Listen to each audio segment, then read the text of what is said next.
we're doing stuff. Yeah. Hands. Okay. Prayer Prayer hands. hands. Praise hands. Praise hands. Hashtag. Yay God. Very Cool. Yay. Need to get up on the like technology. Yeah. All the things to learn. Is there enough time? Yes. Yes, there is enough time. That nonsense. Yes. The truth.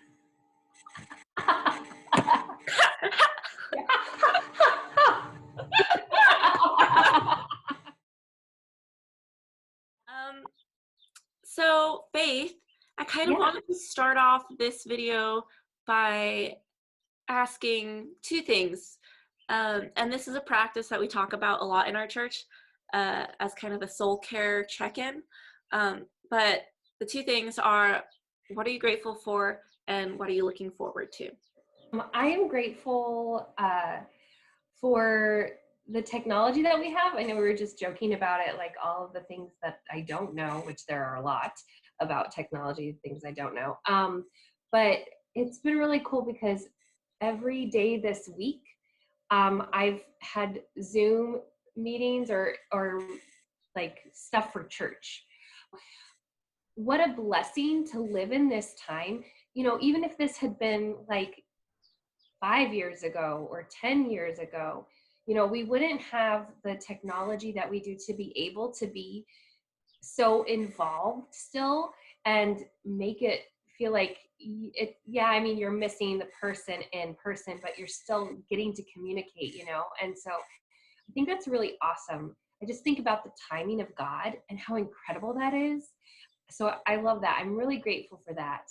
And then one thing I'm looking forward to is the family that's adopted me. I'm going to go over to their house for Easter, you know, so we're going to, and I'm making dessert. I'm making orange fluff, which is really exciting because that's like a very traditional Easter dessert for my family. Wait, what is orange fluff? It's so good. It's probably tons of sugar in it. Oh, yeah. Like, but hey, who cares about the sugar? Right? Yeah. So, So Anya, tell me, what is one thing that you're grateful for and one thing that you're looking forward to? I'm very, very grateful just for the way the Lord has provided for me in this season. Financially and circumstantially, I'm just in a place where I don't need a lot, and I'm in a position where I can help other people. And so I'm really grateful for that provision and that the peace that comes with that. It's hard to not feel guilty about having all this stuff, especially when everyone is going through such a hard time. And so that's something I've been thinking about a lot, is like, how do I use this blessing and how do I lean into this blessing to then let it be others focused? And so that's something I'm thinking about a lot, and I'm really grateful to be in that position. Something I'm looking forward to is also Easter Sunday. Easter is my favorite holiday. It trumps Christmas. It's like, it's spring and it's new life and it's hope and victory. I feel like Christmas is just like the build up to Easter, you know, it's like, okay, it's happening, it's starting, the story has begun, you know, like, I'm just very sad to not be in person for church for Easter, but I'm really excited to celebrate it and to worship and spend time with my family, spend time with my nephew, and have some light and life and joy in kind of like a really disorienting time. So that's awesome. I was actually texting John this morning and I said, I feel this anticipation for Easter. I feel the anticipation for Easter. Like, God is going to show up everywhere, you know, in people's homes, in magnificent ways that we can't even begin to understand. You know, I think that's what I'm so excited about too, is that that God is still going to be big, even though we're not in physical church buildings, Mm-hmm. though we're not gathering like, across the world. But we are gathering, we're still gathering, but just in a new way. And how cool is that? Like, I just feel the anticipation of what's going to be happening on Easter. So, Yeah, yeah. Oh, for sure. And I think that there's a really deep need right now for breakthrough. And I mean, like, there's nothing like the resurrection. And I think that, right. yeah, I'm excited. I'm just excited to see Yeah. what's going to come of it Yeah. in coming together to celebrate that together. Um, Totally. Speaking of anticipation, Yeah. so we wanted to talk about waiting, like that in between space Yeah. of what even is that? What is that like? What are things that we think about it? And I Right. think also just in the time of like COVID-19 of having to wait things out, Yeah. that's like that's anxiety inducing to have zero Right. control. Waiting sucks. Like, when is waiting ever something that anyone's like, oh, yay, we're going to wait? Like, it's not something that we as humans are naturally like inclined to enjoy. But Mm-hmm. I think if we can learn the stillness in that, I think there's a lot of beauty in waiting.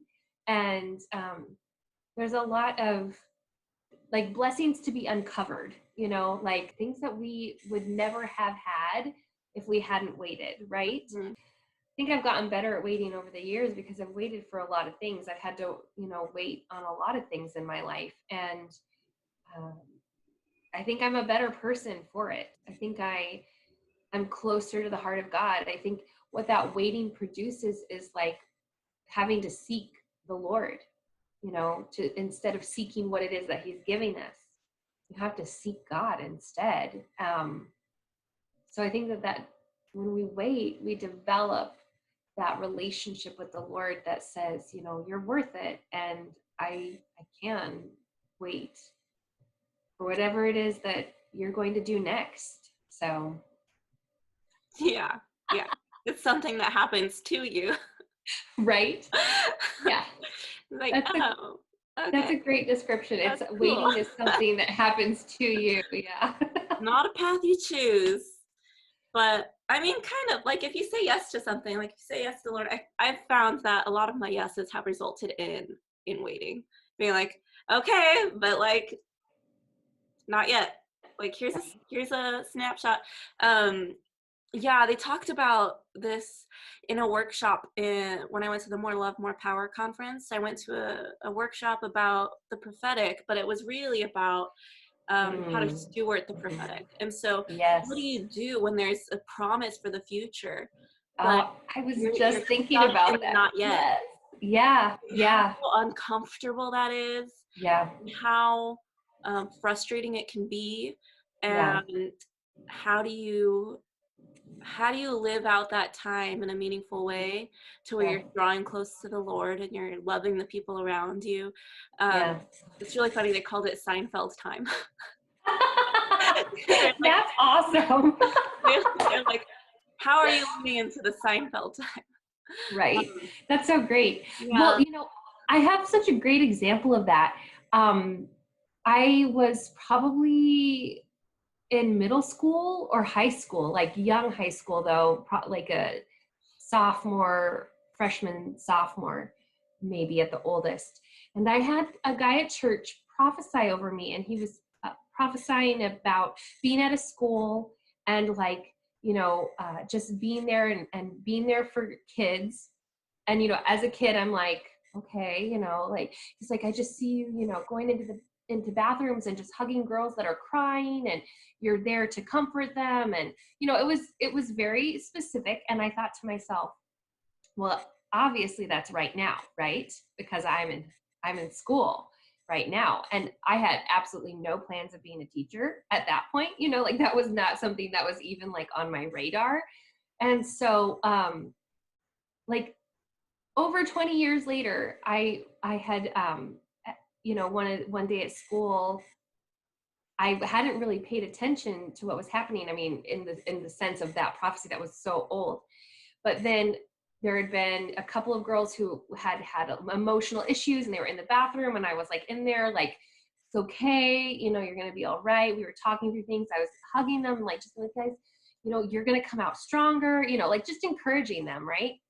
Just speaking life over them. And I was going to my car, and the Lord just like dropped it in my mind. And I was like, oh my gosh, like over 20 years to wait to see that prophecy come to happen. I mean, that's a long time to wait. Mm-hmm. And it's not something, it wasn't like this grandiose prophecy even of like, this is when you're getting married, this is your ministry, this is, you know, like all the things that we think about with prophecy that we sometimes like kind of lump into the Lord, speak to me about this really big thing, you know. How cool is that? Just something so tiny, just like that piece of encouraging these kids, that the Lord was like, that's how much he loved me and planned for me and loved them, you know, because even before they were born, oh my gosh, even before they were born, he was already thinking about them. Mm. That's incredible. Mm. Incredible that our God is so thoughtful and so concerned for us that even before we're born, he's setting things up for us. Sorry. Yeah. Oh. Yeah, that's Oh. that's good. That's really good. When we're I'm thinking about how the difference is between what the difference is between waiting for like the fulfillment of our prophecy versus waiting to see how the Lord is going to redeem something that's gone wrong. Something that either has happened to us or a disappointment, or we thought that a prophecy was going to be fulfilled one way but it wasn't, and so getting through that disappointment and like waiting to see what he's actually going to do. It sounds, Yeah. are there sounds? Oh, there was a little bit. Okay. Okay, that's all right. What a beautiful thing it is to be waiting in victory, right? So like we've seen it, Jesus wins, right? Like Yes. he like he finishes everything, and we have that hope when in the waiting. And I think of like just how utterly world shattering it must have been in that time. Yeah. Like resurrection, like, and like even going as far as just like Israel in general of like waiting to be restored, you know. I'm like, gosh, and to see it fulfilled and to see that he would invest so much of himself into seeing that fulfilled, and now we get to live out of that. I don't know, I feel I'm just like in a weird limbo brain space of thinking of eternity. Of just like, how good is it that we get to live on the side of eternity where Jesus had already won. Yes. Right? Like, oh my gosh, like I'm really grateful for that. Oh my gosh, because it's already hard to like trust and wait and like just to see how things play out, you know. And so to have the everlasting hope of like, okay, we know that it's done, we know that it's finished, so we can rest assured, rather than like, oh, I don't know, it's such a beautiful thing that I'm really grateful for. I'm so grateful for. So I think it's cool, and I've loved this Passover season of like that. On Wednesday, we were able to pray together. Like church members were able to join in on Zoom, and we were able to have communion together. And it was so cool because it was like, here we are. Never before. This is like the most important Passover that's ever happened since the very first Passover, and since Christ died, you know, because he died during Passover time, you know, because he was the sacrifice lamb. And so, you know, this is like the next most important Passover that has ever happened, because it is so much like the very first one. And it's incredible that we get to be a part of that. Like, I get so excited when I think about it, because it's like we get to be just like the children of Israel as they're in Egypt and they're getting ready to go. And like, what's so important during this Passover time is that they're dressed, ready to go. They have their belt on, they have their staff. They're told to be ready to leave. Because what happens is that after, the angel of death passes over, the next day, Pharaoh's like, get out, I don't want you here, right? And God had done what only he could do. And so they were supposed to be ready to leave, to go immediately, to go to the promised land. They didn't get there, right, for a while, but like, how great is that? So I really feel like what God is saying to the church is that we need to be ready, like just like the Israelites were, like to have our belts, our shoes, our staff, to have everything packed up and to be ready to go, because that's where the harvest is. Right now we're having to be inside, we're having to like not be as social and not go as much, right? But as soon as this gets lifted, it's our mandate to go and to bring in that harvest, because that's another thing that I've just heard over and over again, and that the Lord has impressed upon me, is that harvest. Like, harvest is coming, and this is the time right before that great harvest. And oh my gosh, I'm so excited. I totally talked a lot right there. No, I love it. What's happening? And It's such a good thing to be thinking about, is like, as we're talking about waiting, talk about anticipation of like knowing that breakthrough is right on the edge. We are right there. And so being ready. And I think that's something that I'm trying to lean into, is how to be present and alert in that waiting, because like, otherwise we're not going to see what the Lord is doing. And then when it's like time to go, it's like, oh no, I don't have my stuff ready, like so in that waiting of not losing our heads and just staying in the game, yeah, and leaning in. Yeah. And I think that that's what this season is really for, is to build in that stillness, that knowing, that preparedness, that authority, to be able to take it then when we go out, right? And so we should be utilizing this time to be building these inner things, in the quiet times, in the sacred places, in our prayer closet. Like, this is the time to build those things in, so that when we are ready to go, it's like God saying, I'm setting apart all of the things that you think you need to do, that you have been told by your family, that you've been told by society, that you've been told by so many things. And I'm saying, I'm sweeping that all off the board, and I'm placing before you right now the one thing that is important, and that is to be away. I think it's so incredible that God has mandated this time to be that. And what's really cool too is, I know a lot of people have talked about it, Bob Jones' 100-Year Prophecy, but I had watched the video of that last year, and I was so excited, and I wrote it all down because it was really cool. And I was like, man, looking at the past of it, because I think that was probably either in the 80s or the 90s that he delivered that. And so then to be able to look back and see the things from that time until now, the things that had happened within those other decades. And it was the Monday after spring break, and school was closed, and I was like waking up, and I was like, man, I don't have to go to school. I'm just here waiting to see what's happening. And the Lord just, quickened my heart, like, rest. And then he quickened my mind to remember that the prophecy for the year of 2020 and the decade was a season of rest.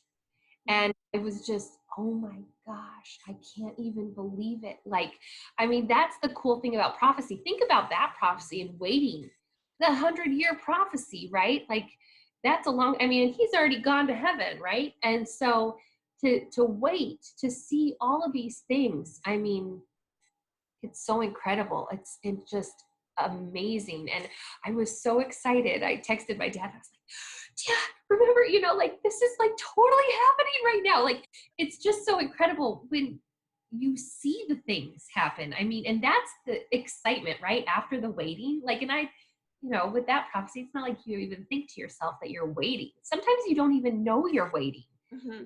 The crazy part too is like waiting. Sometimes you don't know you're waiting. And then all of a sudden something happens and you're like, I was totally waiting for that. Right? Cool is that? Yeah. Anything else? I miss you. I miss you. This is not the same. I know. That's like being in the same room. I wish I was like right there on the couch out by the window. Right there. Yep. That spot. Right now there's a whole bunch of yarn there. So I'll allow it. But I'd move it for you. Oh man. I've got to work on the projects, on the quarantine projects, right? Yes, the quarantine projects. What are you? Right. Oh man. You want to see one of them that I'm working on here? All right. Yes. So this, I'm excited about that. But then I'm also really excited about these little guys. So I just got buttons today. I'm going to sew the buttons on here, and these are for savers. Yeah. So these are the things that are going to be, I'm sending them to California, Florida, Georgia.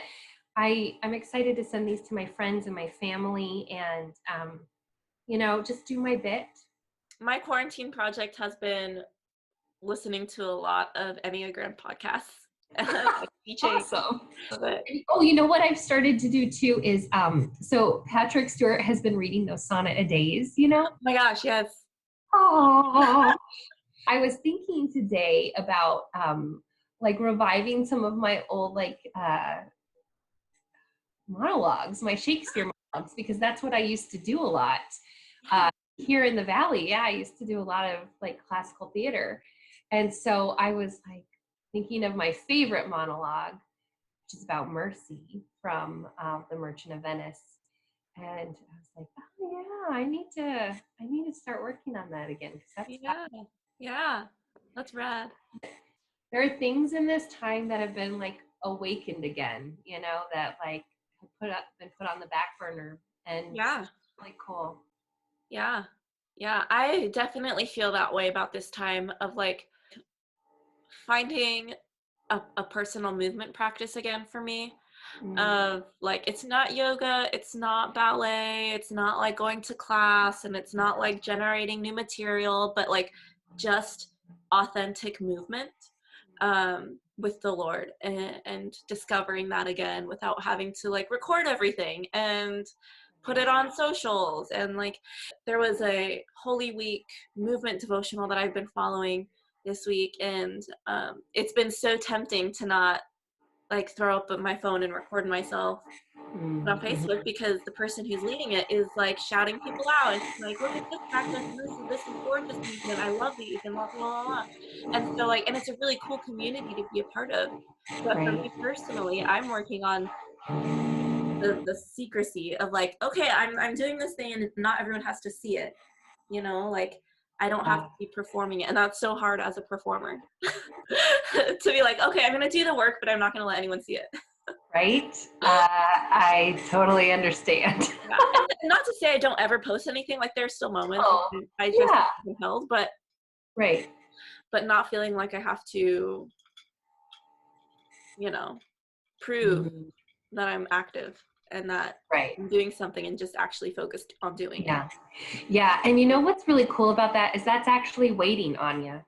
That's actually, it really is, because God takes us into those secret places, and that's such a mature thing too. Like in that process of waiting, it's like, we don't have to be the center, right? That's a part of waiting, because then at the right time, God exalts and God, sets people up, right? So that's pretty cool. You're in like another version of waiting with that. Yeah. Yeah. I'm going to, after like off camera, I'm going to tell you about a prophetic word that I got. Oh, That awesome. feels very true to this conversation. So cool. But yeah. Well, thanks for joining us, you guys. Yeah, guys. Sorry, like Yeah, guys, this we is forgot. you're here too, I guess. That's cool. There are other people that are going to watch this. Ooh, it's so weird, right? Right? Like, Ooh, I do want to say though, yeah. before we wrap up this conversation, Yeah. I feel a need to verbalize that it's okay to freak out in the waiting. It's okay to be a freaker Oh, out. yes. Like imagine how much the disciples were freaking out when Jesus was around, and like the turmoil in their hearts. Oh, And so yeah. in this time of waiting out COVID, waiting for breakthrough, waiting on the Lord to show up and show us what he's doing, like it's okay to have moments of fear, and it's okay to not know, and it's okay to not understand the emotions you're feeling. Yeah. And let them be a catalyst for curiosity, and ask the Lord, what are you doing? And maybe let that be a window into his heart, and see what he's working in you and working in your community. So I just felt the need to say that, because I think between the two of us, we're very hopeful, and we're very like glasses half full kind of people. Right. Yeah. That there are people who may see this who aren't like that and feel yeah, and it's so important to validate that, because even today when I went to go pick up the buttons, I had to go into public and I had my mask on, and there was a moment and I was standing in line and I could just feel anxiety welling up on the inside of me. I mean, I know I'm not sick, right? And so it was just very much like having to allow myself to feel that and then process through it with the Lord and just say, I don't want to keep that, obviously. But there's fear in my heart. So I need you to deal with that, Lord. I need to take that to you. So, we are in no means saying that, I've railed at God about having to wait for certain things. That's for sure. Like, and, so it's not, the smile does not come without paid. but thanks you guys. We'll see you next time. Yes. Thanks for watching. All right. Tune in to Easter live stream. Yes. Oh my gosh. Yes. Good thing. Yeah. Live stream. Yeah. Cool. And what is this? The link is going to be somewhere. I don't know. Okay. Later. High five. Okay.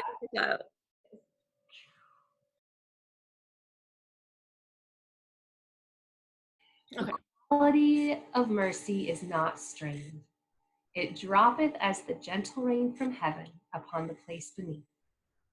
It is twice blessed. It blesseth him that gives and him that takes. 'Tis mightiest in the mightiest, and it becomes the throned monarch better than his crown. His scepter doth show the force of temporal power, wherein doth sit the dread and fear of kings. But mercy is above this sceptered sway, is enthroned in the hearts of kings. And earthly power doth then show likest God's when it seasons mercy. Something like that. I totally forgot.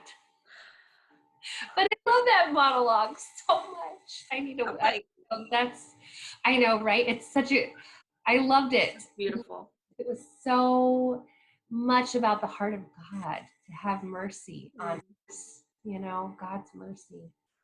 Yeah. That's my heart. I love art.